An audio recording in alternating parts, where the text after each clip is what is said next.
Queridas hermanas, queridos hermanos, celebramos hoy, como decíamos, la solemnidad de San Marcos, evangelista. ¿Quién es Marcos? Marcos fue discípulo de Pedro. De hecho, en la primera lectura hoy saluda a Pedro a la comunidad en su carta diciendo: reciban también saludos de mi hijo Marcos, ¿no? A los discípulos se les consideraba hijos espirituales. Marcos, el discípulo que de primera boca de Pedro sin duda escuchó todas las experiencias que Pedro tuvo con el Maestro y supo plasmar. Por eso, siendo un evangelio tan corto, es una de las fuentes, es el evangelio más cercano históricamente a Jesús de Nazaret y de la fuente de quienes compartieron con él. San Marcos es también, en el texto que escuchamos del evangelio de hoy, complementado. ¿Por qué? Porque para los estudiosos de la Biblia, el evangelio de Marcos llega solamente hasta el versículo 14 más o menos de este capítulo 16. Los otros 4 versículos que hemos leído hoy son como un complemento que hace algún discípulo en cambio de San Marcos después, porque faltaba la parte esta de la ascensión del Señor. Y entonces la tradición oral sin duda complementó esto que a Marcos le faltó. Esto no es sino para quienes les llama la atención un poquito el tema de Biblia. Ya voy a empezar a aplicar a la vida y eso sí me gusta y sé que les atrae más a ustedes que estos temas de conocimiento bíblico, pero es bueno saberlo también, porque a veces pensamos o no sabemos, creemos que fue un dictado que le hizo a Marcos el Señor, ¿no? Y se puso a escribir. Para nada, fruto de la experiencia. Pedro, el maestro, le enseñó, se cree, a su discípulo que es Marcos. Marcos plasmó por escrito porque Pedro no sabía escribir. Se cree que Marcos fue el escribano de Pedro, para que tengamos idea cómo se va estructurando un poco los textos que hasta ahora nos han llegado a nosotros y que fueron complementados, como digo, en estos 4 versículos que hemos oído hoy por algún discípulo ya de Marcos, ¿no? ¿Qué tiene de especial esto y por qué la necesidad inclusive de complementar este texto? Porque la misión de Jesús estaba clarita en el Evangelio de Marcos, hasta donde se considera que es del propio autor, pero quedaba como faltando la misión de la iglesia, la misión del discípulo, ¿sí? Jesús ya cumple su misión y va al cielo, pero ¿qué queda para su iglesia? ¿Qué queda para sus discípulos, para sus seguidores? Y no estoy haciendo solamente referencia en este caso a qué queda para Pedro, Santiago, Juan, Felipe, Andrés, Tomás, Bartolomé, Tadeo, no. ¿Qué queda para nosotros los nuevos discípulos? ¿Cuál es la tarea que tenemos? Y se complementa por eso este evangelio luego de que Cristo cumpla su misión, enseñando que la iglesia también tiene una misión, la evangelización. Por eso empieza el versículo 15 diciendo: Jesús se les apareció a los 11 y les dijo: vayan por todo el mundo y prediquen el evangelio a toda criatura, y el que crea en esa buena nueva será salvado, y el que no lo haga, pues se condenará él mismo por no haber creído en esa buena nueva de Cristo. Esa es la misión de todo cristiano. No basta con que entendamos que ya Jesús cumplió su misión. Nosotros hoy tenemos una tarea en este mundo en el que las buenas nuevas a veces llegan con cuentagotas y las malas nuevas nos llegan todos los días. Nos llegan por los oídos, nos llegan por los ojos, nos llega por el corazón. Malas nuevas en todo orden. Lo que pasa en el ambiente del mundo, lo que pasa en nuestro ambiente social, político y económico de este país, lo que pasa en la salud de las personas, es una de las cosas que a mí más me conmueve. Por ejemplo, cuando en el despacho parroquial me toca tratar al menos de oír, no sé si les animo o no, cuando viene una persona a contarme la enfermedad grave de él mismo o de una persona amada. Eso es tremendo, es doloroso. Y allí, ¿cómo hacer para que en medio de estas malas noticias ¿Qué decir de las familiares, en donde a veces abundan las malas noticias? Los divorcios, las separaciones, las traiciones, las peleas, en fin. ¿Cómo hacer allí para que nosotros, hoy los seguidores del Maestro, seamos capaces de ser portadores de buena noticia, portadores de esperanza, portadores de alegría para esas personas? Esa tiene que ser la misión del cristiano. Vayan por todo el mundo y prediquen una buena nueva, una buena noticia que traiga alegría, que traiga salvación a los demás. Y no es fácil. Sin duda, lo primero que me toca es a mí este evangelio. Me toca a mí, porque se supone que yo me hice cura. Pero también les toca a ustedes, a los que son miembros de algún grupo pastoral, a los que son miembros de alguna comunidad de nuestra parroquia o de la ciudad o de donde nos escuchen. ¿Qué estamos haciendo nosotros para ser portadores de buena nueva, de esperanza en el mundo hoy? Con la vida, que es la primera actitud con la que deberíamos llevar esa buena noticia, con nuestras acciones. Pero sobre todo hoy nos habla de una que yo quiero centrarlo ahí, la reflexión, y esto ya es un poquito más para nuestra vida. ¿Saben cómo? Sin permitir que el mal y el demonio destruya nuestra propia vida, sin permitir que el egoísmo, la maldad, vaya destruyendo nuestros sueños, nuestros afanes, nuestra familia, nuestro mundo y nuestra iglesia. Escuchen la carta de San Pedro, es una de las que más me gusta, se los repito siempre que puedo yo cuando hay un cuarto día o cuando terminamos un retiro. Escuchen lo que dice San Pedro a la comunidad que se dirige. Estén alerta y no se dejen sorprender, porque su enemigo, el diablo, como un león rugiente, anda buscando a quien devorar. Si nosotros nos descuidamos, el mal está agazapado, está atento para destruir a cualquiera. Dios no puede acabar con el mal. ¿Saben por qué? Porque el mal es fruto de la acción del corazón y de la libertad del hombre. Para acabar con el mal, tendría que acabar con el hombre. Mientras haya un hombre libre que le dé la espalda a Dios, y que para él la palabra de Dios no signifique nada, el mal habrá en este mundo. Es usted el que decide si quiere mal o si quiere bien para su vida. Una de las peores cosas que nos impide ser buena nueva, que nos impide abrazar las buenas noticias en este mundo, es el mal que le permitimos actuar en nosotros. Porque si usted permite que actúe en su corazón el egoísmo, nunca va a ser la buena nueva de la generosidad, de la solidaridad para los demás.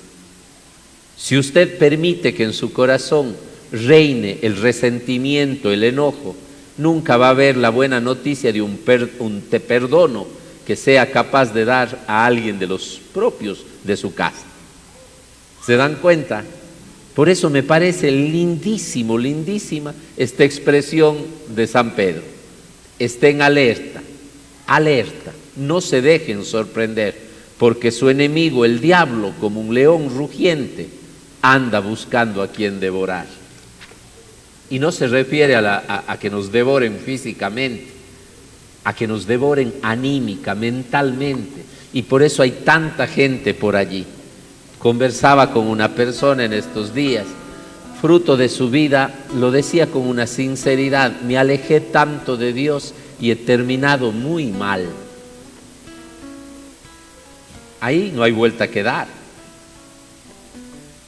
Y la buena nueva nos dice que sí hay forma de vencerle. ¿Cómo? Ahí va el evangelio. No hay que interpretarlo literalmente, por favor. No vaya a ser cosa que alguno de aquí vaya a meter la mano y dejarse morder de una víbora, tomar veneno. A veces nos encanta interpretar textualmente. No, hay que saber interpretar. Estos son los milagros que acompañarán a los que han creído, a los que tienen fe sincera en Dios. Arrojarán demonios en mi nombre. Ahí está lo primero. Dejen de pensar en el exorcismo, por favor. hay que ser muy claros, el exorcismo en una gran cantidad de ocasiones, por no decir casi en su totalidad, no estoy negando la posesión, pero casi en su totalidad son problemas de trastornos mentales, psicológicos, psiquiátricos o neurológicos. O sea, hay que tener mucho cuidado con eso. Por todo, y hay algunos papás que ya quieren llevar a hacer el exorcismo a los hijos. El pobre Wambra anda enamorado, está triste y pelea por todo con la mamá. Padre, de haciendo un exorcismo a este Wambra. Él no necesita un exorcismo, necesita una buena mucha de la que quiere que sea novia. O ser bien paradito y decir, no me aceptó, tengo que buscar otros derroteros, tengo que buscar otra persona que sí me ame ya. Pero por todo le quieren volver. Entonces, por eso digo, no, cuidado con eso. Porque además es muy fácil que la gente caiga en estas fanaticadas y convirtiéndose también, a veces la gente más creyente en el diablo que en Dios. Perdónenme, pero al diablo aquí no le predicamos, predicamos a Dios, que es el que nos puede hacer, a quienes creemos en Él, que rompamos y arrojemos el demonio en nombre del Señor. ¿Qué significa la palabra demonio? Enemigo. Diablo, el que separa, el que divide.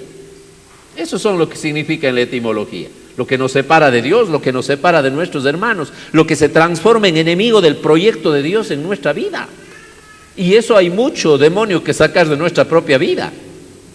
Vete todos los días al espejo y si eres bien mal genio, pégate una sonrisa a ti mismo y di, sal demonio del mal genio de este lindo hombrecito que tengo a mi frente, refiriéndote a ti mismo. Obviamente para las damas se aplica esta bella mujer que tengo a mi frente. Sal demonio de aquí, porque ese es el demonio que te está destruyendo, tu genio, a veces tu tristeza, tu soledad. Sal demonio que me estás haciendo que vaya al cielo y vaya llorando, que tenga todo y termine mal en mi vida. Ayer íbamos con un compañero, con dos compañeros realmente a una reunión de sacerdotes que teníamos por Paute, y uno de ellos, el padre Marco, comentábamos de una parábola, ¿no? Que lo había leído por allí, simpática, en el que salió un hombre con su perro a pasear por la orilla del río, ¿no? Miraba el cielo, miraba el río, escuchaba el murmullo del río, miraba la vegetación, las flores, las plantas, y nada de ello a él le llamaba la atención porque él iba muy pensativo, muy preocupado en la situación económica que le estaba acabando la vida, en la situación conflictiva personal que tenía de incomprensiones con su mujer, por ende con sus hijos, en las situaciones difíciles de relación con su madre, con los demás, en el tema laboral, en las cuentas que había de pagar. Mientras que el perrito iba, se metía al agua, jugaba, revolcaba en el llano. En esta parábola, porque el cielo es otra cosa, pero en esta parábola que enseña mucho, vino un auto y les arrolló al perro y al dueño. Adivinen quién vivió y se fue al cielo. El perro. ¿Saben por qué? Porque el dueño siempre hizo de su vida un infierno. Hay gente así. Tienes todo en tu casa para ser feliz y estás amargado buscando lo que no tienes, llorando por las cebollas de Egipto, podríamos decir en otra analogía. Tienes tu carrito, que no será el más bonito. Vi un carro hermoso en el parque y conversaba con un amigo que veníamos ahí y digo, este es el carro de mis sueños. Uno lo puede decir, pero a ver, creo que más sirve tener los pies bien, porque no tienen idea cuando se empiezan a doler por todo lo terrible que es. Y hay gente que no se da cuenta de eso. Está siempre viendo lo malo de las personas que le rodean, sin ver lo dichoso que es poder tener a alguien a nuestra vida y lo triste que es recordar a alguien que ya no está. Y aunque aceptemos que la muerte es parte de la vida y la resurrección parte de nuestro ser, pero hay nostalgia por quien no está y muchas veces no aprovechamos lo que está.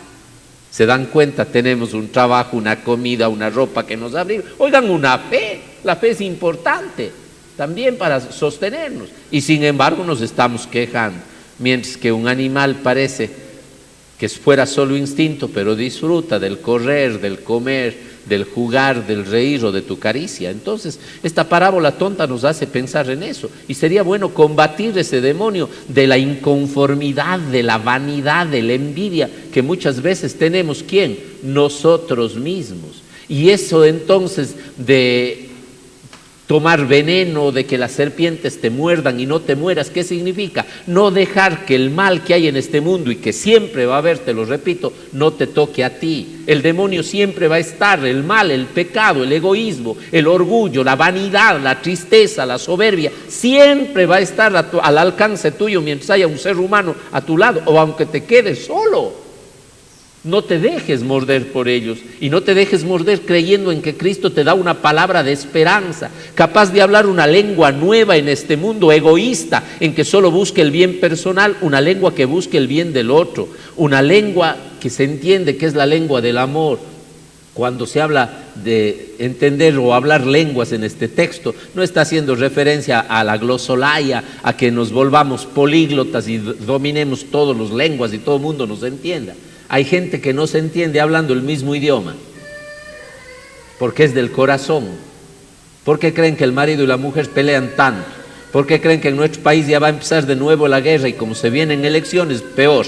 Porque la asamblea nunca se va a poner de acuerdo con el ejecutivo ni nunca con el legislativo. Pueden tener la misma lengua, pueden tener la misma constitución y ser del mismo país. Saben lo que no tienen, el mismo corazón que busque ser buena nueva para su pueblo. Y eso le pasa también a marido y mujer. Hablan la misma lengua, pero hablan para ofenderse, no para perdonarse, no para comprenderse, no para ayudarse. Hablar la lengua del amor nos hace hablar la misma lengua de Dios, esa que invitó a Dios a dar la vida de su Hijo para que nosotros tengamos vida. Ese es el amor. No permitas que el mal te destruya. No permitas que el mal dañe tu vida y vas a ver cómo no solamente sanas tu corazón de esos venenos que hoy destrozan al ser humano, sino sanando tu corazón puedes ser un sanador sanado, porque solo el que ha sido sanado por el amor de Dios cree en eso, es capaz de arrebatarle también a otro del pecado. Qué lindo sería que un padre sanado en su corazón pueda tomar la mano de su hijo y conducirle por un buen camino, para que ese también nunca se vea destrozado por el veneno del odio, del egoísmo, de la mentira, del vicio en este mundo. Usted quiere que su hijo no sea un alcohólico, no sea un drogadicto, enséñele con el ejemplo de su vida, enséñele y no importa si ha caído, crea en el Señor y va a ver cómo el Señor le sana y va a hablar el mejor lenguaje, el lenguaje del ejemplo que Dios le ha dado a usted, una nueva vida. Creo que sí está claro el mensaje, ¿no es cierto? A Marcos le costó la vida como a todos. No es fácil proclamar eso hoy, pero es bueno seguirle. Si nos hubieran dicho antecitos de la pandemia, que uno duda tanto en el remedio como en la pandemia, como mismo llegó, ¿no? Pero si nos hubieran dicho que hay un remedio para que eso no llegue a suceder, para que el mundo no se encierre, para que no traiga todo el dolor que trajo, todas las quiebras económicas, pero sobre todo todas las despedidas en el dolor de las personas amadas, ¿no creen que no lo hubiéramos hecho? Yo creo que lo hubiéramos hecho. Abracémonos entonces a la buena nueva que nos dice que el veneno del pecado nunca nos puede tocar si es que estamos con el amor de Cristo en nuestro corazón. Que así sea.